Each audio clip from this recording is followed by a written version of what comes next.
I got places to be, a face to fix, and oh, bad guys to kill. I don't know what you heard about me. And well done. Most of the time I run away because non-celebrities frighten me. Hello, Upper East Side. My friends, how are you? I have been so busy with this project because every time I was about to publish it, I would fall down another hole. Tonight, we're just going to do it, and I'll just make another one if we need to. Let's get into this. Blake Lively hiring an ex-CIA agent. Because we're just reaching levels of absurdity that are offending my sensibilities, right? First and foremost, Blake Lively and Ryan Reynolds have hired former CIA agents with a proven track record of lying to the public, gaslighting the public to help her with PR. Also, they moved to do this within the same 24 hours that I started randomly getting attacked for my coverage of Blake Lively. Remember yesterday we talked about The Cut. We're going to speak about that again because that journalist has got some deranged ideas of her own. And then I just found out more about this very interesting background of E.J. Dixon. Also, the judge in Blake Lively's case just slapped down their psychopathic request for 2.5 years worth of every message that Justin Baldoni and Justin Heath and the PR agents have ever sent to everybody, plus location data. We knew that was... I have questions.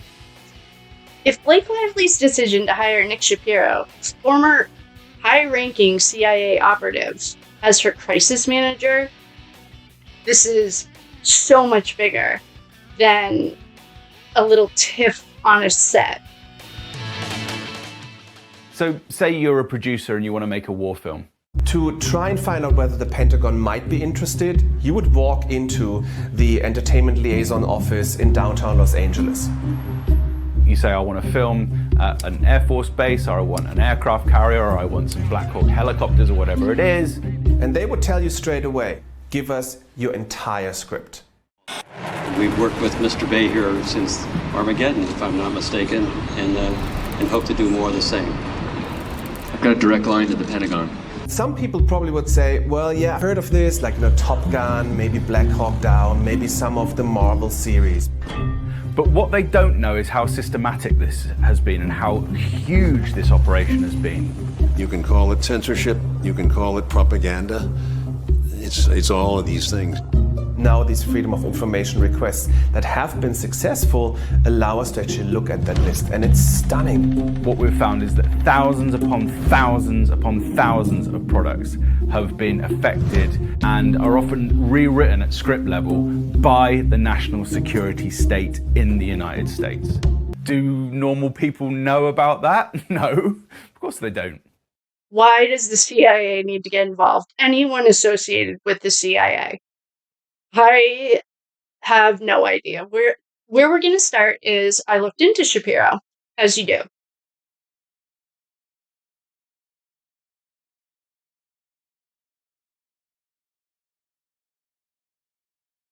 All right.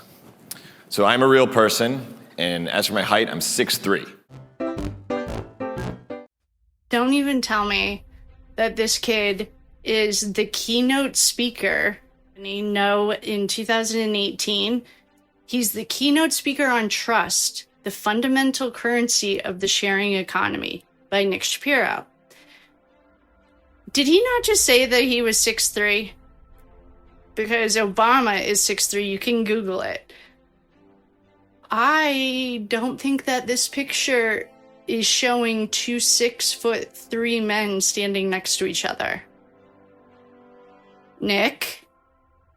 Unless you photoshopped the picture of you and the president, you are not 6'3". Trust me. This is actually going to be the best No Identity 2008 keynote that you've ever heard. Trust me. All of you who are selling products here today, you're going to have so many new clients by the end of this conference. Trust me. Oh, this is satire. I should have watched it.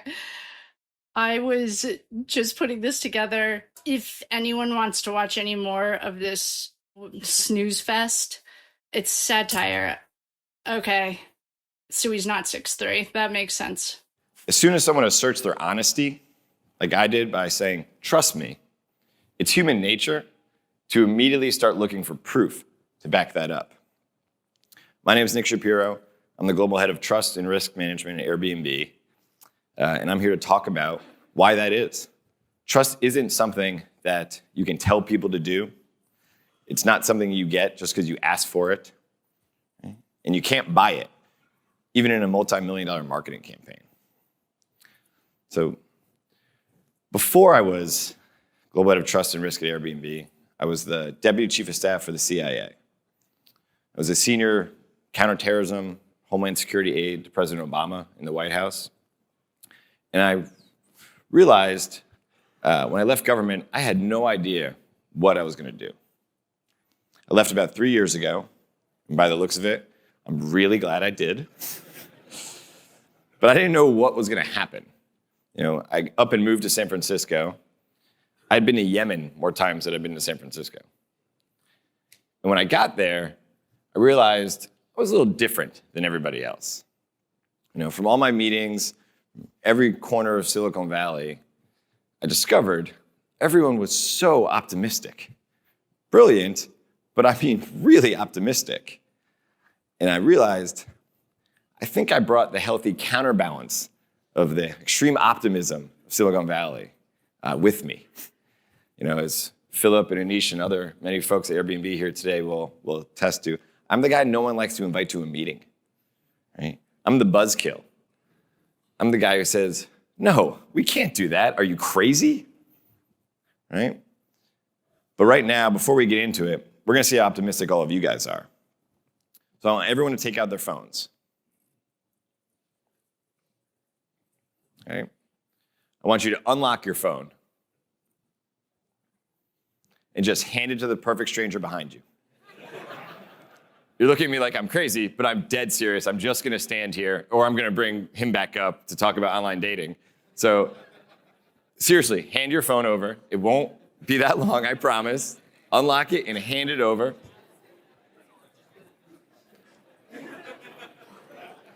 So now, that tiny, maybe large sense of panic you're feeling, right? The longer I talk, the longer someone else is holding your unlocked phone.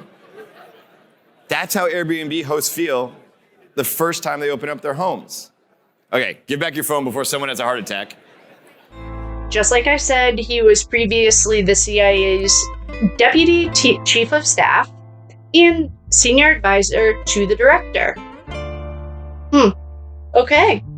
He also served in the White House as a senior counterterrorism and homeland security aide to the National Security Council. He was also a national security spokesperson for President Obama. Obama is about to have his own video that will go with the satanic cult and the MKUltra's humiliation rituals that go into the Illuminati. We're not even allowed to say that. So whenever I reference dark side or deep state, I'm talking about.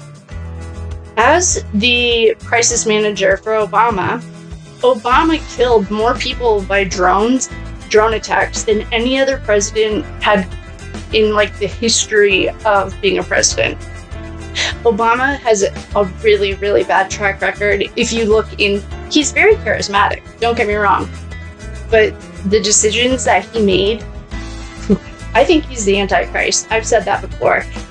Let me remind you of the CIA crisis that Nick Shapiro has either been trained or has dealt with in the past.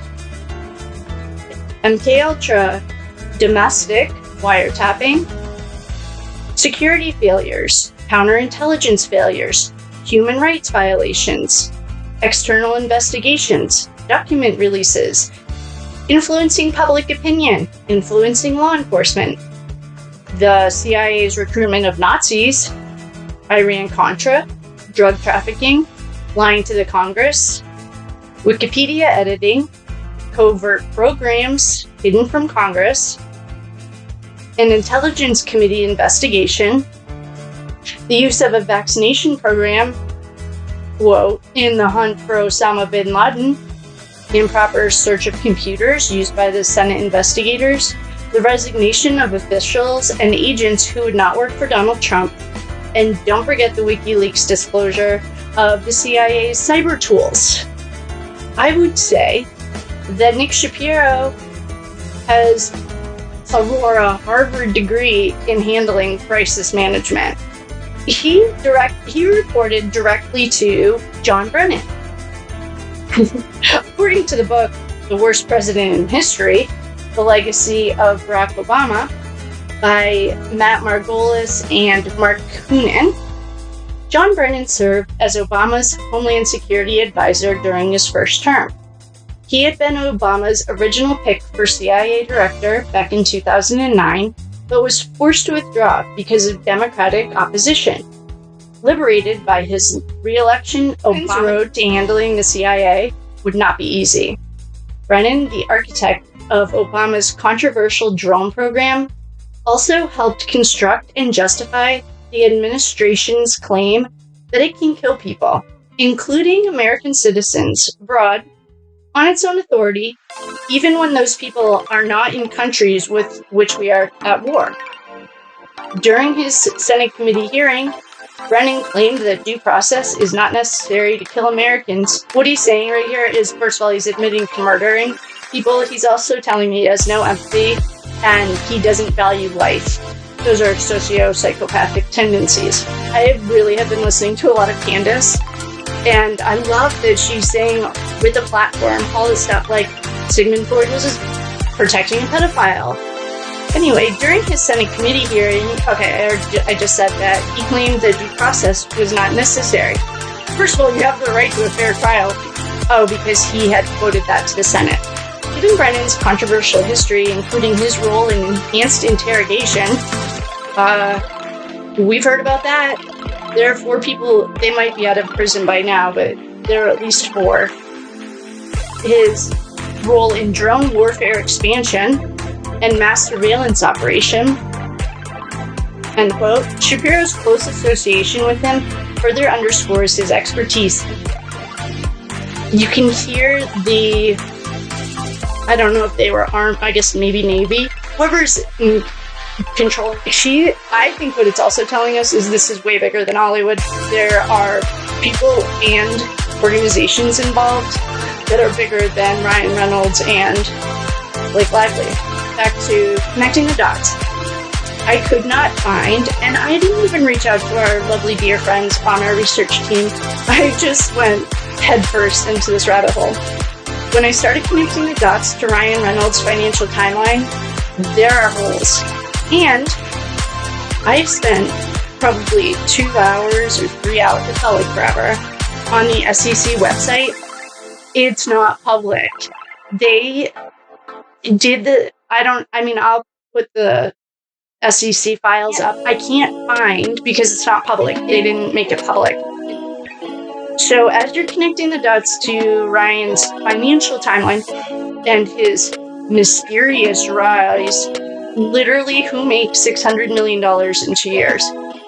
Cringy commercials in here. Reynolds made $350 million. In 2018, he bought stake in Aviation Gin, becoming the brand's creative director. 2 years later, it sold for $610 million.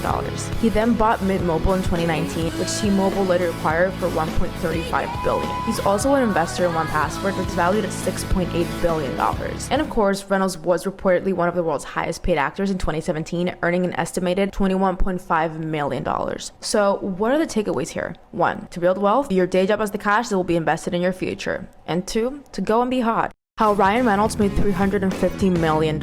It's Father's Day, but if you don't mind, we're gonna celebrate with the mother of all cocktails, the vasectomy.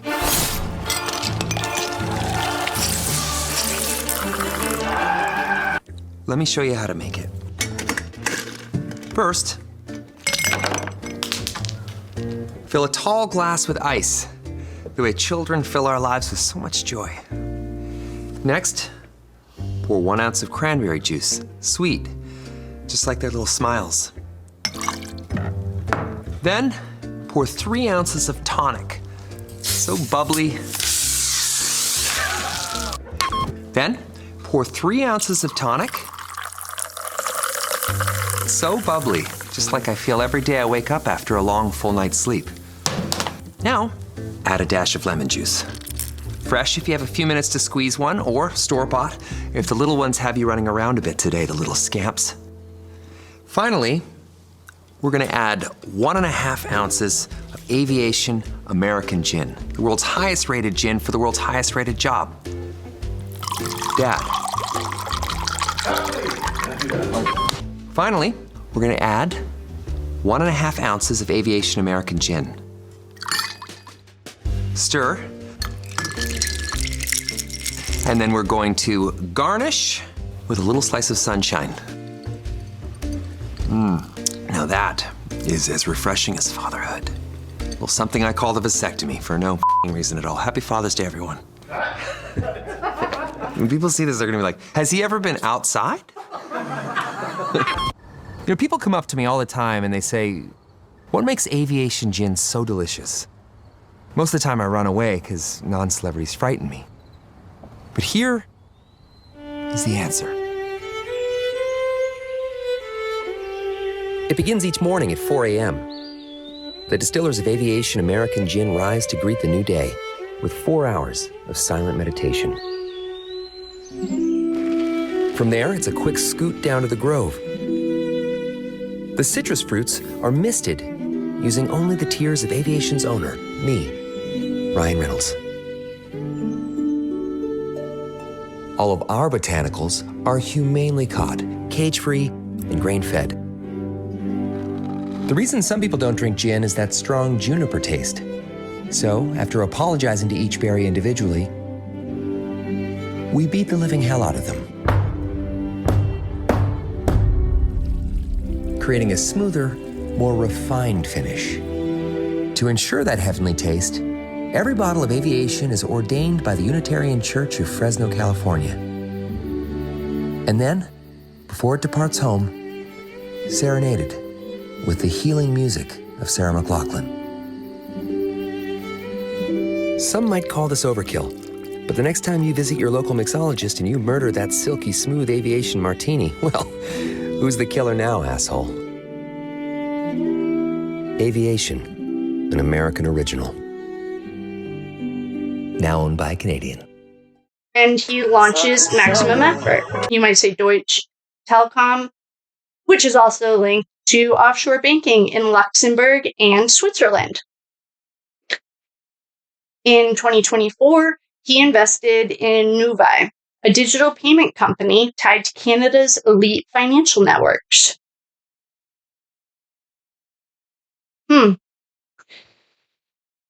I didn't mention this, but BlackRock and Fidelity invested $110 million into Maximum Effort, which is it's on the stock, or it's in the SEC as MNTN, which owns Maximum Effort. So there's BlackRock.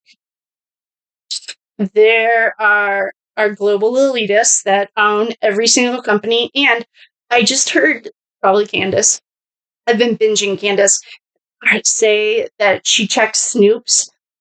If you check Snoops, it all still goes back to BlackRock. I'm pretty sure it's BlackRock. It could be Blackstone.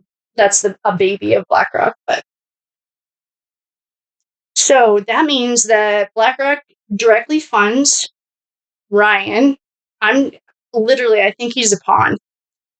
They have direct influence on his marketing and media companies, the cybersecurity, the telecom, and somehow he's still tied to Diddy. We knew that. I feel like his entire brand has been strategically placed within the elite financial networks. Trust me. Anyone who has friends or dads or whatever that flips businesses, like even if he put 50 million in, you don't turn it to 610 million.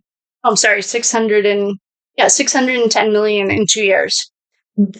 This is insider trading. That's how I feel. I feel like this is insider trading. Ryan knows things that he shouldn't know. I mean, come on. The SEC records were also obscure, and the original source of funds for the Aviation Gin is nowhere to be found. They are not public record. But if one of our lovely, beautiful friends finds it, I'll literally give you a high five and a hug because Ari Emanuel, big hot shot at WME. Yeah, so every client is on his roster. He's one of those guys that kind of speaks like he thinks that he's in an HBO flick.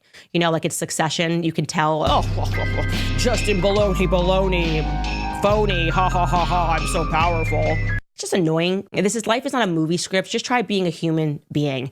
And so news had broken, I think it was 2 weeks ago, that he had joined the Freakonomics podcast, the Freakonomics radio, and they had done an event that was on stage. People attended this event and it ran live on their radio, where he had just insulted Justin Baloney and made him feel really small, and obviously did not read the room. And by read the room, I mean read the general public response to people feeling like a bunch of A-list Hollywood bullies need to be shown that bullying is unacceptable. Not many things I hate, but I hate bullies. If you really want to know the truth, you know what I'm saying, I bully bullies. And so he didn't read that room, and he decided, I'm going to bully him a little bit more, and also condemn people on social media and pretend that Ryan and Blake are good people. Even though you're reading your messages and forming your own opinions, I'm going to remind you that we are the media, we have the power, and you should stop doing that. He really just kind of went so far as to say, social media has been great, but it's sometimes bad. Why is it bad, Ari? Because we're able to get around your PR agents. We're able to get around your pieces in the Hollywood Reporter and your pieces in TMZ and your pieces in The Cut. Anyways, it was a bad look. It did not make anybody feel more warmed to Blake and Ryan. And now it's interesting because the host of Freakonomics, Stephen Dubner, is now coming out and saying, actually, that episode is never going to air on our podcast. And they're entitling it The Show That Never Happened, and saying that there were just tech issues with the venue during their live show, and they apparently just never recorded that episode. Take a listen to Stephen Dubner. Our excellent editor, Ellen Frankman, comes up to me with a look on her face that I couldn't quite figure out. In retrospect, she looked really ill. She was shaky. Her face was pale. So I asked her, what's wrong? And she tells me that in addition to the audio failures we had earlier, there was another even bigger failure. The show had not been recorded, she says.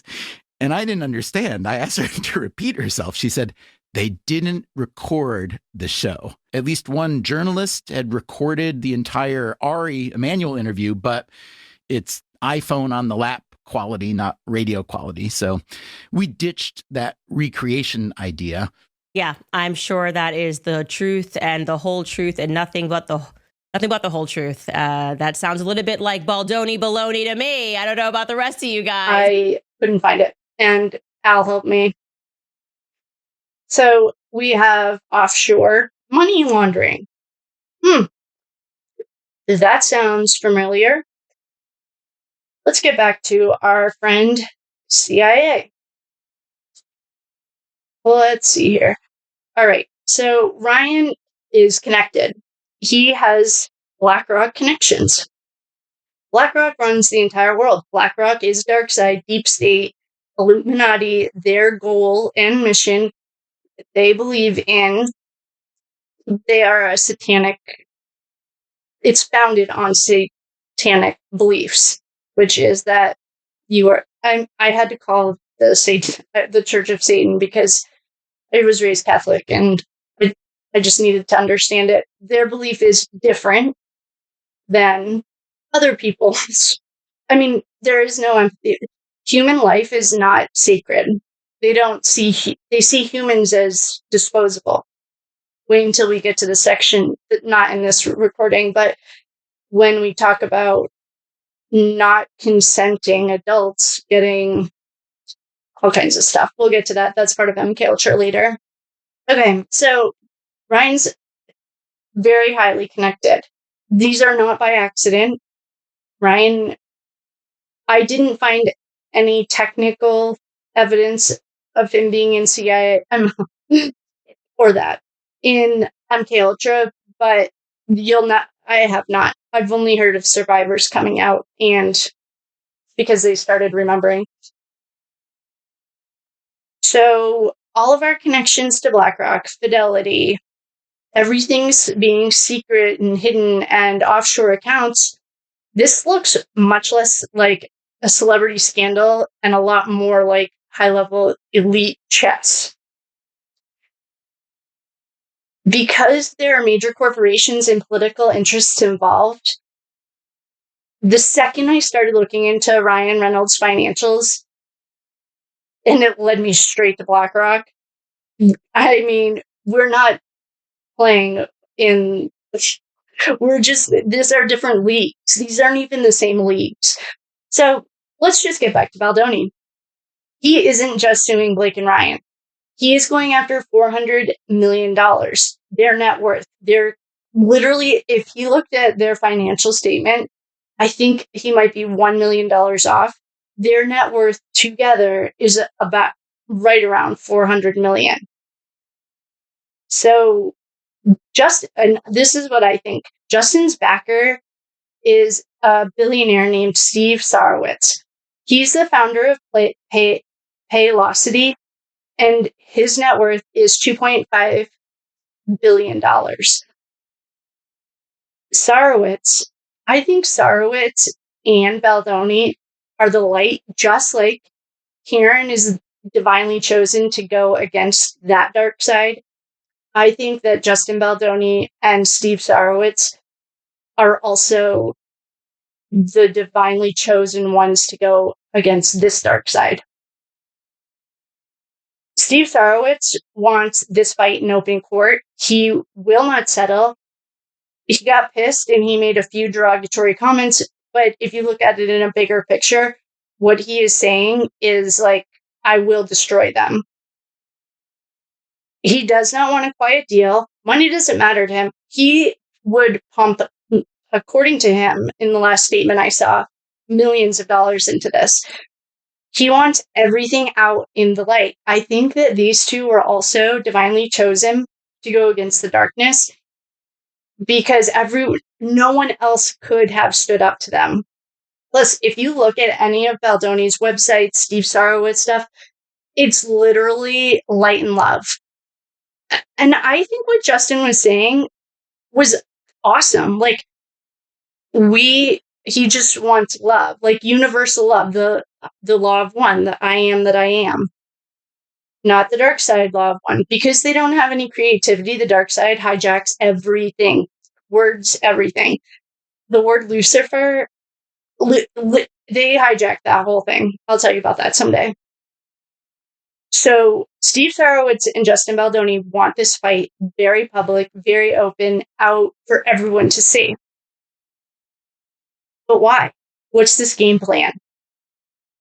Well, Blake Lively strategically leaked her not filed lawsuit to Megan Twohey. Megan Twohey. Well, I looked into Megan, and Megan's story, she is an investigative reporter at the New York Times. She previously reported for Rutgers, that is straight up BlackRock, part of the, what's the doctor for the shot? He should be in prison. He is getting charged. I can't remember the doctor's name. He's not even a real doctor, I don't think, but he's also, lawyers are bringing crimes against humanity for the last shot.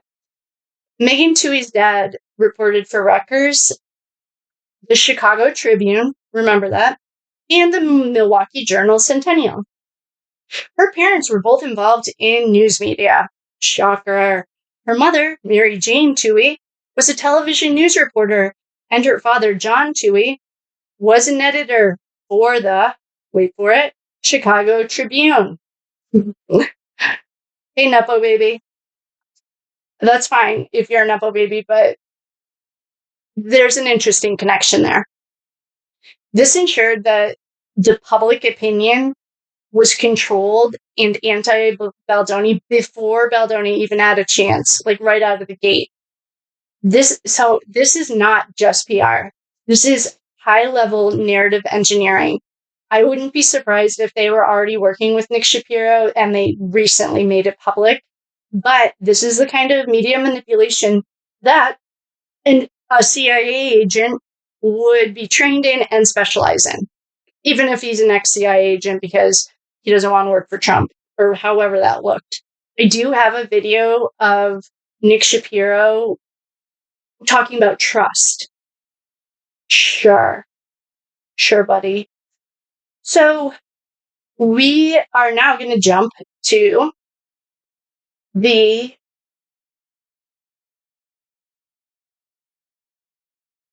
let's go through what we have. In conclusion, what we do know is that Ryan Reynolds is a quote-unquote businessman, quote-unquote actor, who had, I think, inside trading, or is just on face or a name or a frontman for bigger other product or projects. Like, I think that the reason that Steve and Baldoni want this in the public is they want it all to come to the light. Like, from everything I found, Steve made his money. There are nothing. There's like not, he didn't get in trouble. He didn't, trust me, he hasn't need to call the CIA to help him get out of it. I think what it's also showing us is like the lines between, fairy and imaginary Hollywood and cutthroat business. And it's not cutthroat like climbing a corporate ladder. This is like straight up murder. I mean, his boss, Nick Shapiro's boss, just said that he doesn't care about human life. Okay. So in conclusion, Ryan's finances are deeply intertwined with offshore banking, intelligence-linked corporations, and hidden wealth systems. Blake knows exactly what's going on, and I think she's making strategic moves, either to protect her assets or Ryan's assets.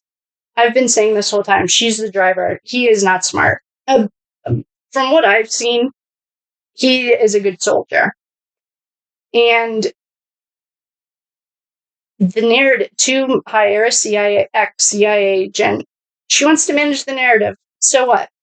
Everyone's already onto the CIA narratives. I'd like to give a shout out to our WikiLeaks friend. We would never know any of this.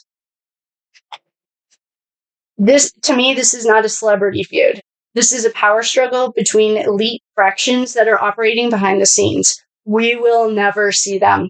These are the backdoor dark side we will never see. I've never, even if we find their name, it's not the top. There's no real one top. It's a power struggle. And Blake's move signals that she understands how deep this goes. With Ryan's financial trajectory showing that he didn't just get lucky. I know a lot of very successful businessmen who worked in a lot of big companies, and not one of them have ever. This is like Nancy Pelosi. She's not just making great financial decisions. She is like the best financial planner, whatever. This is what it is. That's what we're looking at. Isn't Nancy Pelosi on crack? Right in front of our face. And I just posted a short the other day that she's an actress. So that's nice. This isn't a power struggle between two feuding actors. It is a power struggle between the elite factions operating and controlling everything behind the scenes. Ryan didn't just get lucky. Someone funded him. We can't find it, and if any of our dear friends probably outside of America, you'd have better luck finding it, because what is this? We know how I feel about that. This story isn't about Blake Lively and Ryan Reynolds. This is deep. This is dark side, light side, but we're really getting to watch it play out in front of us. Baldoni and Steve have nothing to hide. Bring it to the light. Yeah, let's fight this in open court. Blake and Ryan are dark side. I've said that before. And they do have stuff to hide. This is really about the media, money, and how intelligence networks shape public perception while money laundering and moving billions of dollars behind the scenes. So for me, the reason you'd bring in a CIA crisis manager is because you have CIA size problems. Like I said, you don't just call the CIA in for a little oopsie, we got in a fight. No. I mean, Sony is involved. All of these dark side companies are involved, and they want to keep this. I mean, their names, they're so far removed from it. But as soon as anyone says BlackRock, hopefully everyone understands what it means. And to me, that is I don't even like to say it, Luciferian. I'll just call it satanic worship.